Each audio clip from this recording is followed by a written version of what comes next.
आइए सुनते हैं मुंशी प्रेमचंद्र द्वारा लिखी कहानी चमत्कार। बीए पास करने के बाद चंद्र प्रकाश को एक ट्यूशन करने के सिवा और कुछ न सूझा। उसकी माता पहले ही मर चुकी थी। इसी साल पिता का भी देहांत हो गया। पिता ने कुछ संपत्ति भी न छोड़ी थी, उल्टे वधू का बोझ और सिर पर लाद दिया। और स्त्री भी मिली तो पढ़ी लिखी, शौक, जबान की तेज, जिसे मोटा खाने और मोटा पहनने से मर जाना कब। चंद्र प्रकाश को 30 रुपए की नौकरी करते शर्म तो आई, लेकिन ठाकुर साहब ने रहने का स्थान देकर उसके आंसू पोंछ दिए। यह मकान ठाकुर साहब के मकान से बिल्कुल मिला हुआ था, पक्का, हवादार, साफ सुथरा और जरूरी सामान से लैस। ऐसा मकान 20 रुपए से कम में ना मिलता, पर काम केवल 2 घंटे। लड़का था तो लगभग उन्हीं की उम्र, पर बड़ा कुंद जेहन कमजोर, अभी 9वें दर्जे में पढ़ता था।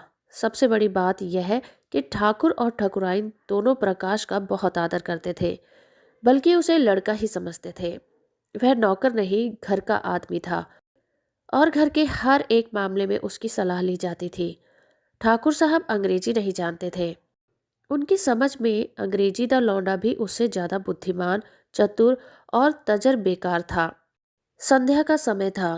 प्रकाश अपने शिष्य वीरेंद्र को पढ़ाकर छड़ी उठाई और ठकुराइन ने आकर कहा, अभी न जाओ बेटा, जरा मेरे पास आओ, तुमसे कुछ सलाह करनी है।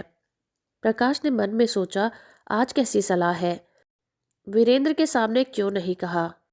उसे भीतर ले जाकर रमा देवी ने कहा, तुम्हारी क्या सलाह है? बीरू को ब्याह कर दूं? एक बहुत अच्छे घर से संदेश।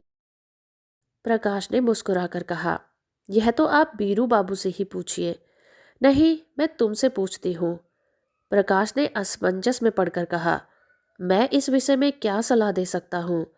उनका 20वां साल तो है, लेकिन यह समझ लीजिए कि पढ़ना हो चुका। तो अभी ना करूँ, यही सलाह है? जैसा आप उचित समझे। मैंने तो दोनों तो कर डालूं। मुझे यही डर लगता है कि लड़का कहीं बहक न जाए। मेरे रहते इसकी तो आप चिंता न करें। हाँ, इच्छा हो तो कर डालिए, कोई हरज भी नहीं है। सब तैयारियां तुम्ही को करनी पड़ेंगी, समझ लो। तो मैं इनकार कब करता हूँ?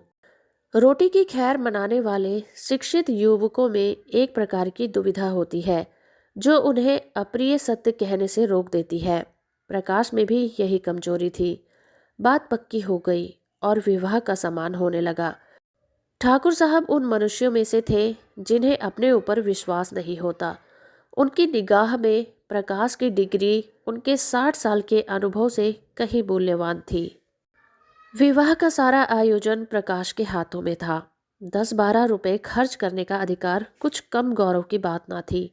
देखते देखते ही फटे हाल युवक जिम्मेदार मैनेजर बन बैठा।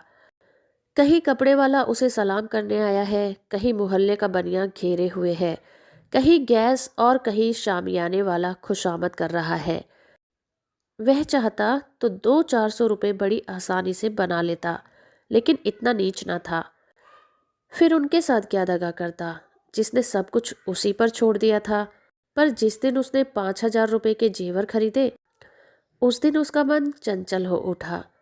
घर आकर चंपा से बोला, हम तो यहाँ रोटियों के मोहताज हैं और दुनिया में ऐसे आदमी पड़े हुए हैं जो हजारों लाखों रुपए के जेवर बनवा डालते हैं। ठाकुर साहब ने आज बहू के चढ़ावे के लिए 5,000 रुपए के जेवर खरीदे। ऐसी ऐसी चीजें कि देखकर आंखें ठंडी हो जाएं। सच कहता हूँ, बात चीजों पर तो आंख नहीं ठहरती थी। चंपा ईर्ष्या जनित विराग से बोली, उह, हमें क्या करना है? जिन्हें ईश्वर ने दिया है वे पहने। यहाँ तो रोकर मरने के लिए ही पैदा हुए हैं। चंद्र प्रकाश, इन्हीं लोगों की मौज है, न कमाना न धमाना। बाप दादा छोड़ गए हैं, मजे से खाते हैं और चैन करते हैं। इसी से कहता हूँ, ईश्वर बड़ा अन्यायी है। चंपा, अपना अपना पुरुषार्थ है, ईश्वर का क्या दोष है?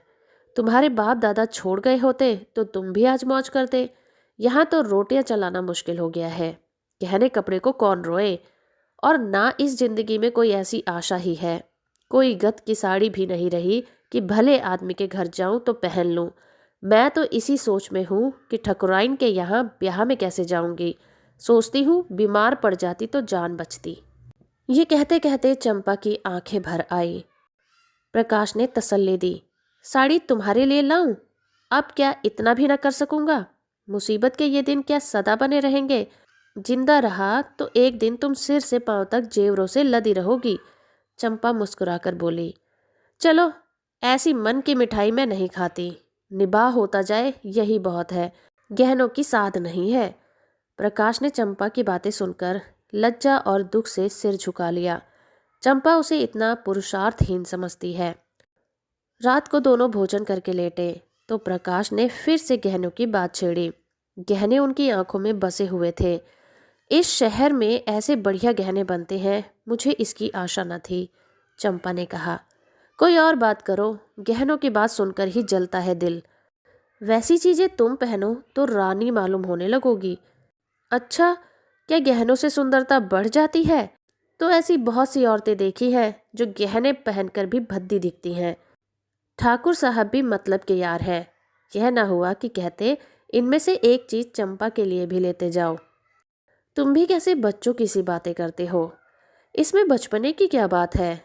कोई उदार आदमी इतनी कृपा तो कर सकता है ना। मैंने तो कोई ऐसा उदार आदमी नहीं देखा जो अपनी बहू के गहने किसी गैर को दे दे। मैं गैर नहीं हूँ, हम दोनों एक ही मकान में रहते हैं। मैं उनके लड़के को पढ़ाता हूँ और शादी का सारा इंतजाम कर रहा हूँ। अगर 100-200 की कोई चीज़ दे देते तो वह निष्फल ना हो जाती। मगर धनवानों का हृदय धन के भार से दबकर सिकुड़ जाता है। उनमें उदारता के लिए स्थान ही नहीं रहता। रात के 12 बज गए हैं, फिर भी प्रकाश को नींद नहीं आती। बार बार चमकीले गहने उसकी आंखों के सामने आ जाते हैं। कुछ बादल हो आए हैं और बार बार बिजली चमक उठती है। सहसा प्रकाश चारपाई से उठकर खड़ा हुआ। उसे चंपा का आभूषणहीन अंग देखकर दया आती है। यही तो खाने पहनने की उम्र है और इसी उम्र में उस बेचारी को हर चीज के लिए तरसना पड़ता है। वह दबे पांव कमरे से बाहर निकलकर छत पर आया। ठाकुर साहब की छत इस छत से मिली हुई थी। बीच में एक 5 फीट ऊंची दीवार थी।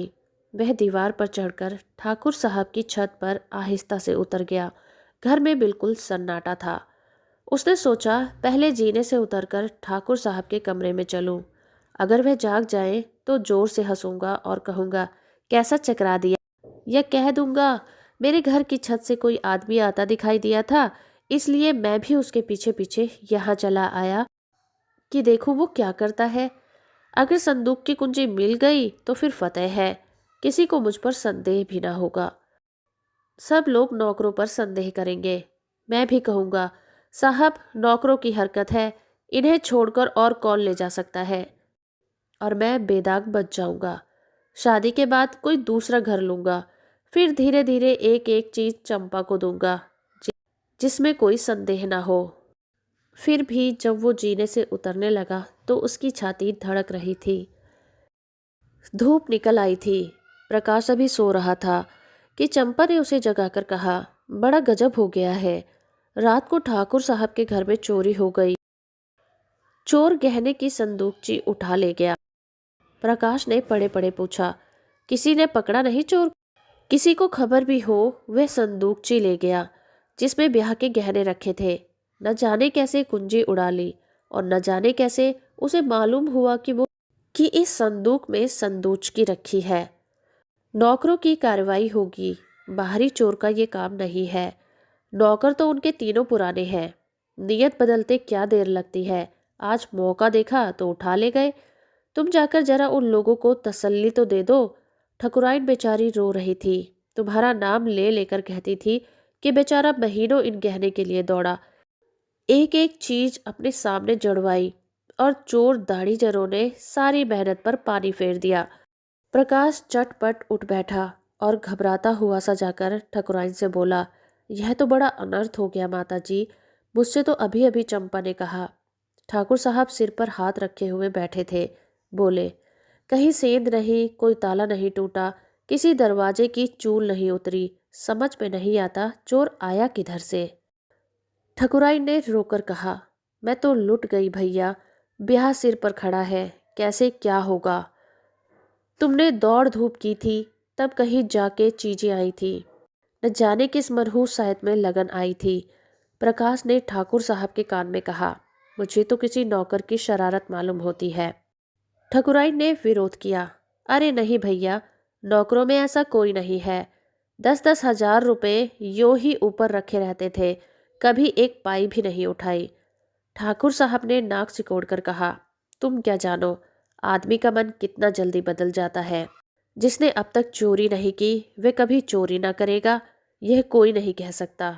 मैं पुलिस में रिपोर्ट करूंगा और एक एक नौकर की तलाशी करवाऊंगा।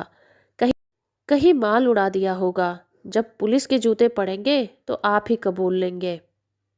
प्रकाश ने घर में पुलिस का आना खतरनाक समझा।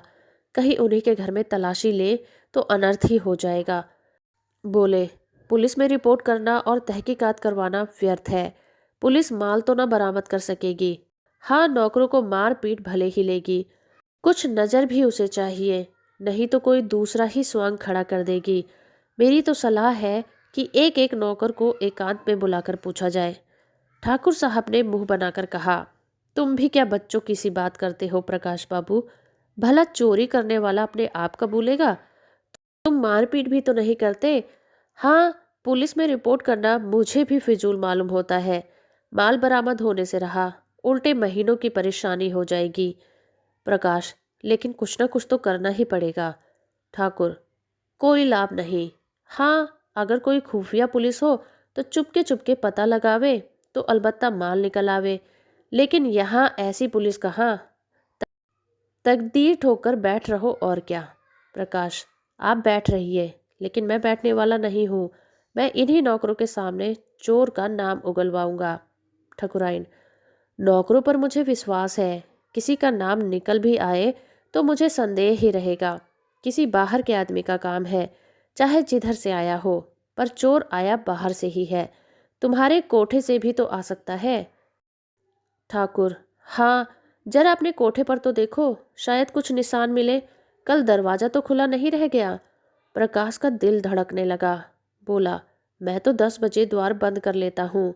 हाँ, कोई पहले से मौका पाकर कोठे पर चला गया हो और वहां छिपा बैठा रहा हो तो बात दूसरी है। तीनों आदमी छत पर गए तो बीच की मुंडेर पर किसी के पांव के रगड़ के निशान दिखाई दिए। जहां पर प्रकाश का पांव पड़ा था वहां पर चूना लग जाने के कारण छत पर पांव का निशान पड़ गया था। प्रकाश की छत पर जाकर मुंडेर की तरफ देखा तो वैसे ही निशान वहां भी दिखाई दिए। ठाकुर साहब सिर झुकाए खड़े थे, संकोच के मारे कुछ कह न सकते थे। प्रकाश ने उनके मन की बात खोल दी। इससे तो स्पष्ट होता है कि चोर मेरे ही घर से आया।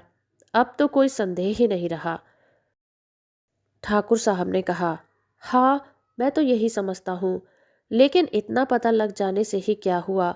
माल तो जाना था सो गया। अब चलो आराम से बैठे। आज रुपए की कोई फिक्र करनी होगी। प्रकाश, मैं आज ही वो घर छोड़ दूंगा। ठाकुर, क्यों, इसमें तुम्हारा कोई दोष नहीं। प्रकाश, आप कहें, लेकिन मैं समझता हूँ मेरे सर बड़ा भारी अपराध लग गया। मेरा दरवाजा 9-10 बजे तक खुला ही रहता है। चोर ने रास्ता देख लिया, संभव है 2-4 दिन में फिर घुस जाए। घर में अकेली एक औरत सारे दिन निगरानी नहीं कर सकती। इधर वह तो रसोई में बैठी है, उधर कोई आदमी चुपके से ऊपर चढ़ जाए तो जरा सी भी आहट नहीं मिल सकती। मैं घूम घाम कर कभी 9 बजे आया, कभी 10 बजे, और शादी के दिनों में तो देर होती ही रहेगी। उधर का रास्ता बंद हो जाना चाहिए। मैं तो समझता हूँ इस चोरी की सारी जिम्मेदारी मेरे सिर है। ठकुराइन डरी, तुम चले जाओगे भैया, तब तो घर फाड़ खाएगा। प्रकाश, कुछ भी हो माता जी, मुझे बहुत जल्द घर छोड़ना ही पड़ेगा। मेरी गफलत से चोरी हुई, उसका कोई प्रायश्चित करना ही पड़ेगा। प्रकाश चला गया तो ठाकुर ने स्त्री से कहा, बड़ा लायक आदमी है। ठकुराइन, क्या बात है, चोर उधर से आया यही बात उसे लग गई। कहीं यह चोर को पकड़ पावे तो कच्चा खा जाए, मार ही डाले। देख लेना, कभी न कभी माल बरामद करेगा। अब इस घर में कदापि ना रहेगा, कितना ही समझाओ। किराए के 20 रुपए और दे दूंगा। हम किराया क्यों दे, वह आप ही घर छोड़ रहे हैं, हम तो कुछ कहते नहीं। किराया तो देना ही पड़ेगा, ऐसे आदमी के साथ कुछ बल भी खाना पड़े तो बुरा नहीं लगता। मैं तो समझती हूँ वह किराया लेंगे ही नहीं। 30 रुपए में गुजर भी तो ना होगा। प्रकाश ने उसी दिन वो घर छोड़ दिया। उस घर में रहने से जोखिम था, लेकिन जब शादी की धूमधाम रही, प्राय सारे दिन यही रहते थे। चंपा से कहा, एक सेठ जी के यहाँ 50 रुपए महीने का काम तो मिल गया है, मगर वह रुपए में उन्हीं के पास जमा करता जाऊंगा।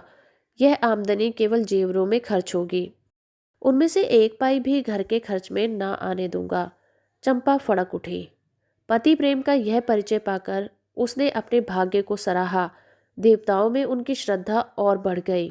अब तक प्रकाश और चंपा के बीच में कोई पर्दा न था। प्रकाश के पास जो कुछ भी था वो चंपा का था। चंपा ही के पास उसके बक्से, संदूक, अलमारी की कुंजियां रहती थी। मगर अब प्रकाश का एक संदूक हमेशा बंद रहता। उसकी कुंजी कहाँ है, इसका चंपा को पता नहीं। वह पूछती है, इस संदूक में क्या है, तो वो कह देते हैं कुछ नहीं, पुरानी किताबें मारी मारी फिरती थी, उठा के संदूक में बंद कर दी है। चंपा को संदेह का कोई कारण न था। एक दिन चंपा पति को पान देने गई तो देखा वह उस संदूक को खोले हुए देख रहे हैं। उसे देखते ही उन्होंने संदूक जल्दी से बंद कर दिया। उनका चेहरा जैसे फक हो गया। संदेह का अंकुर जमा, मगर पानी न पाकर सूख गया। चंपा किसी ऐसे कारण की कल्पना ही न कर सकी जिससे संदेह को आश्रय मिलता।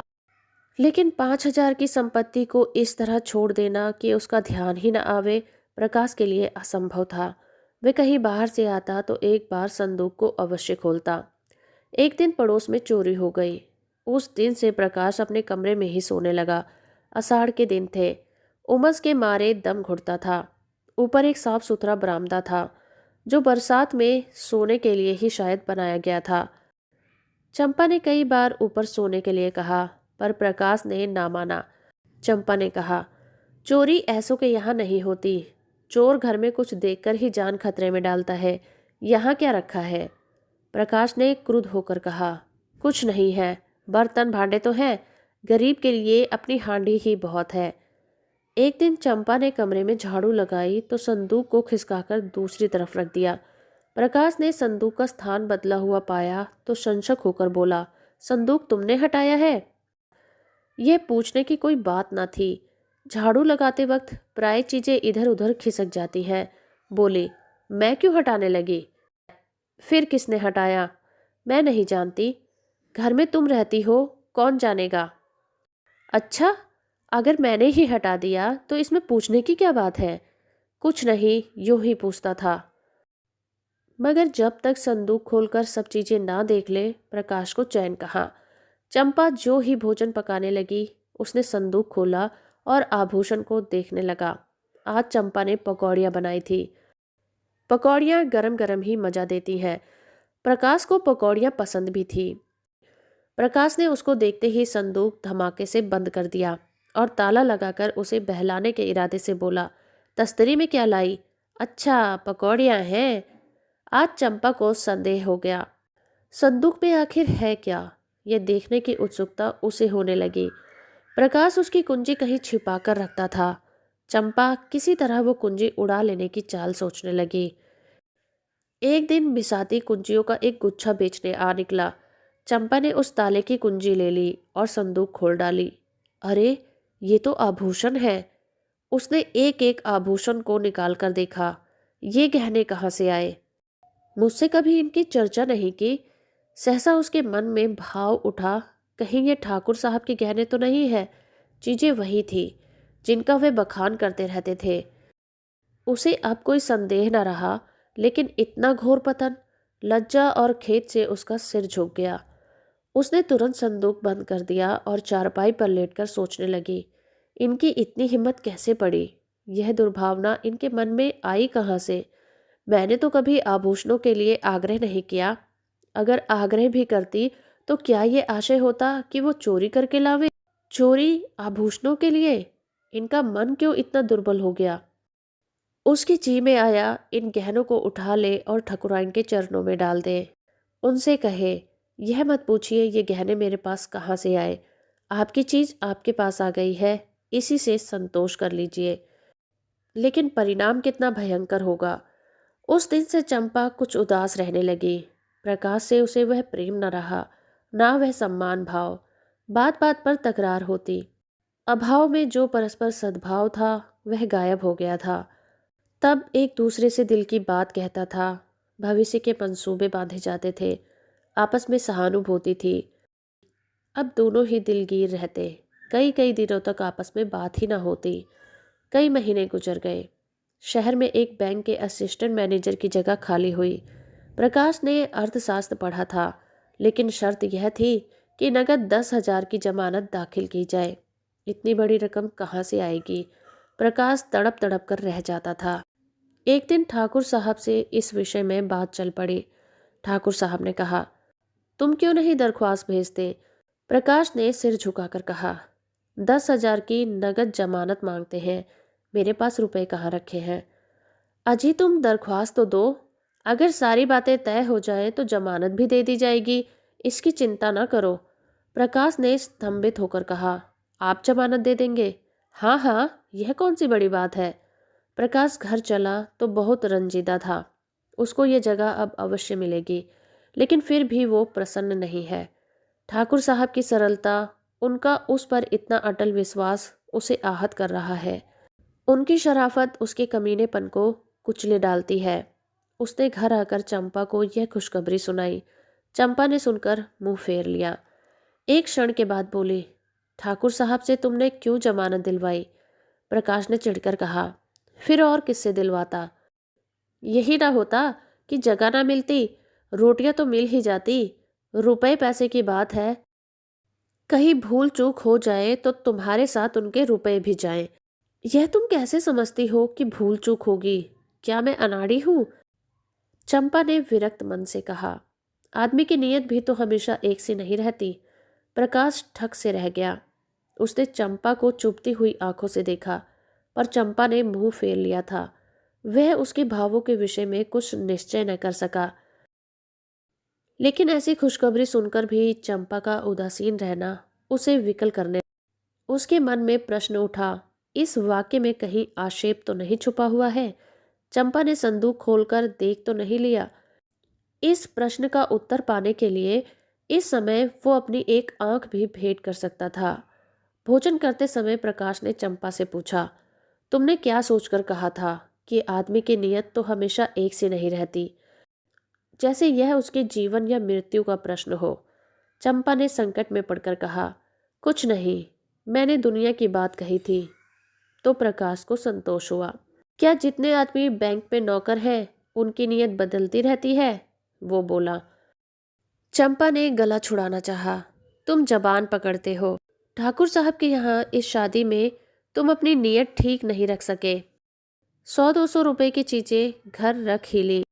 प्रकाश के दिल से बोझ उतर गया। मुस्कुराकर बोला, अच्छा, तुम्हारा संकेत उस तरफ था, लेकिन मैंने कमीशन के सिवा उनकी एक पाई भी नहीं छुई। और कमीशन लेना तो कोई पाप नहीं है। बड़े बड़े हुक्काम खुले खजाने कमीशन लिया करते हैं। चंपा ने तिरस्कार के भाव से कहा, जो आदमी अपने ऊपर इतना विश्वास रखे उसकी आंख बचाकर एक पाई भी लेना मैं पाप समझती हूँ। तुम्हारी सज्जनता तो मैं तब जानती जब तुम कमीशन के रुपए ले जाकर उनके हवाले कर देते। इन 6 महीनों में उन्होंने तुम्हारे साथ क्या क्या सलूक किए, कुछ याद है? मकान तुमने खुद छोड़ा, लेकिन 20 रुपए महीने दिए जाते हैं। इलाके से कोई सौगात आती है तो तुम्हारे यहाँ जरूर भेजते हैं। तुम्हारे पास घड़ी ना थी, अपनी घड़ी तुम्हें दे दी। तुम्हारी महरी जब नागा करती है, खबर पाते ही अपना नौकर भेज देते हैं। मेरी बीमारी ही में डॉक्टर साहब की फीस उन्होंने दी, और दिन में 2 बार हाल पूछने भी जरूर आया करते थे। यह जमानत ही क्या छोटी बात है? अपने संबंधियों तक की जमानत तो जल्दी कोई करता ही नहीं। जमानत के लिए 10,000 रुपये नकद निकाल दिए, ये क्या कम है? इसे तुम छोटी बात समझते हो? आज तुमसे कोई भूल चूक हो जाए तो उनके रुपए तो जब्त ही हो जाएंगे। जो आदमी अपने ऊपर इतनी दया रखे उसके लिए हमें भी प्राण देने को तैयार रहना चाहिए। प्रकाश भोजन करके लेटा तो उसकी आत्मा उसे धिक्कार रही थी। दुखते हुए फोड़े में कितना मवाद भरा हुआ है ये उस वक्त मालूम होता है जब नस्तर लगाया जाता है। मन का विकार उस वक्त मालूम होता है जब कोई उसे हमारे सामने खोलकर रख देता है। किसी सामाजिक या राजनीतिक अन्याय का व्यंग्य चित्र देखकर क्यों हमारे मन में चोट करती है? इसलिए कि वो चित्र हमारी पशुता को खोलकर हमारे सामने रख देता है। वह जो मनोसागर में बिखरा पड़ा था, जैसे केंद्रीभूत होकर वृद्धाकार हो जाता है, तब हमारे मुंह से निकल पड़ता है, उफ। चंपा के इन तिरस्कार भरे शब्दों ने प्रकाश के मन में ग्लानि उत्पन्न कर दी। वह संदूक कई गुना भारी होकर शीला की भांति उसे दबाने लगा। मन में फैला हुआ विकार एक बिंदु पर एकत्र होकर उसे टीसने लगा। कई दिन बीत गए। प्रकाश को बैंक में जगह मिल गई। इसी उत्सव में उसके यहाँ मेहमानों की दावत है। ठाकुर साहब, उनकी स्त्री बीरू और उनकी नवेली बहू सभी आए हैं। चंपा सेवा सत्कार में लगी हुई है। बाहर 2-4 मित्र गा बजा रहे हैं। भोजन करने के बाद ठाकुर साहब चलने को तैयार हुए। प्रकाश ने कहा, आज आपको यहीं रहना होगा दादा, मैं इस वक्त ना जाने दूंगा। चंपा को उसका यह आग्रह बुरा लगा। चारपाइयाँ नहीं है, बिछावन नहीं है और ना ही काफ़ी जगह ही है। रात भर उन्हें तकलीफ देने और आप तकलीफ उठाने की जरूरत ही क्या समझ आई। लेकिन प्रकाश आग्रह करता ही रहा, यहाँ तक कि ठाकुर साहब राजी हो गए। 12 बज गए थे। ठाकुर साहब ऊपर सो रहे थे। बीरू और प्रकाश बाहर बरामदे में थे। 3 स्त्रियां घर के कमरे में थी। प्रकाश जाग रहा था। बीरू के सिरहाने उसकी कुंजियों का गुच्छा पड़ा हुआ था। प्रकाश ने गुच्छा उठा लिया, फिर कमरा खोलकर उसमें से गहनों की संदूकची निकालकर ठाकुर साहब के घर की तरफ चला। कई महीने पहले वो इसी भांति कंपित हृदय के साथ ठाकुर साहब के घर में घुसा था। उसके पांव तब भी इसी तरह थरथरा रहे थे, लेकिन तब कांटा चुभने की वेदना थी, आज कांटा निकलने की। तब ज्वर का चढ़ाव था, उन्माद, ताप और विकलता से भरा हुआ। अब ज्वर का उतार था, शांत और शीतल। तब कदम पीछे हटाता था, आज कदम आगे बढ़ाता था। ठाकुर साहब के घर पहुंचकर उसने धीरे से बीरू का कमरा खोला और अंदर जाकर ठाकुर साहब की खाट के नीचे संदूकची रख दी। फिर तुरंत बाहर आकर धीरे से द्वार बंद कर दिया और घर को लौट पड़ा। हनुमान संजीवनी बूटी वाला धवलागिरी उठाए जिस गर्वीले आनंद का अनुभव कर रहे थे, कुछ वैसा ही आनंद प्रकाश को भी हो रहा था। गहनों को अपने घर ले जाते समय उसके प्राण सूखे हुए थे, मानो किसी गहरी अथाह खाई में जा गिरा हो। आज संदूकची को लौटाकर उसे मालूम हो रहा था जैसे वो किसी विमान में बैठा हुआ आकाश की ओर उड़ा जा रहा है, ऊपर ही ऊपर। वह घर पहुंचा तो बीरू सोया हुआ था। कुंजी उसने सिरहाने रख दी। ठाकुर साहब प्रातःकाल चले गए। प्रकाश संध्या समय पढ़ाने जाया करता था। आज वो अधीर होकर तीसरे ही पहर जा पहुंचा। देखना चाहता था वहां आज क्या गुल खिल रहे हैं। वीरेंद्र ने उसे देखते ही खुश होकर कहा, बापूजी, कल आपके यहाँ की दावत बड़ी मुबारक थी। जो गहने चोरी हुए थे सब मिल गए। ठाकुर साहब भी आ गए और बोले, बड़ी मुबारक दावत थी तुम्हारी। पूरा संदूक का संदूक मिल गया, एक भी चीज नहीं छुई, जैसे केवल रखने के लिए ही ले गया हो। प्रकाश को इन बातों पर कैसे विश्वास आए जब तक वो अपनी आंखों से संदूक न देख ले। कहीं ऐसा भी तो हो सकता है कि चोरी गया हुआ माल 6 महीने बाद मिल जाए और ज्यों का त्यों। संदूक को देखकर उसने गंभीर भाव से कहा, बड़े आश्चर्य की बात है, मेरी बुद्धि तो काम ही नहीं करती। ठाकुर, किसी की बुद्धि काम नहीं करती भाई, तुम्हारी ही क्यों। बीरू की माँ कहती है कोई दैवी घटना है। आज मुझे भी देवताओं में श्रद्धा हो गई। प्रकाश, अगर आंखों देखी बात ना होती तो मुझे भी विश्वास ना होता। ठाकुर, आज इसी खुशी में हमारे यहाँ दावत होगी। प्रकाश, आपने कोई अनुष्ठान तो नहीं कराया था। ठाकुर, अनुष्ठान तो 20 ही कराए। प्रकाश, तो बस ये अनुष्ठान की ही करामात है। घर लौटकर प्रकाश ने चंपा को ये खबर सुनाई तो वो दौड़कर उसके गले से चिपट गई और ना जाने क्यों रोने लग गई, जैसे उसका बिछड़ा हुआ पति बहुत दिनों के बाद घर आ गया हो। प्रकाश ने कहा, आज उनके यहाँ हमारी दावत है। मैं कल 1000 कंगलों को भोजन कराऊंगी। तुम तो सैकड़ों का खर्च बतला रही हो। मुझे इतना आनंद हो रहा है कि लाखों खर्च करने पर भी अरमान पूरा ना होगा। प्रकाश की आंखों में भी आंसू निकल आए। तो दोस्तों अभी आप सुन रहे थे प्रेमचंद्र द्वारा लिखी कहानी चमत्कार। कहानी और मेरा प्रयास अगर आपको अच्छा लगा है तो आप इस वीडियो को लाइक शेयर और चैनल को सब्सक्राइब जरूर करिएगा। और आपके कमेंट हमारा उत्साह बढ़ाते हैं, इसलिए कहानी कैसी लगी आप कमेंट करके हमें ज़रूर बताएं।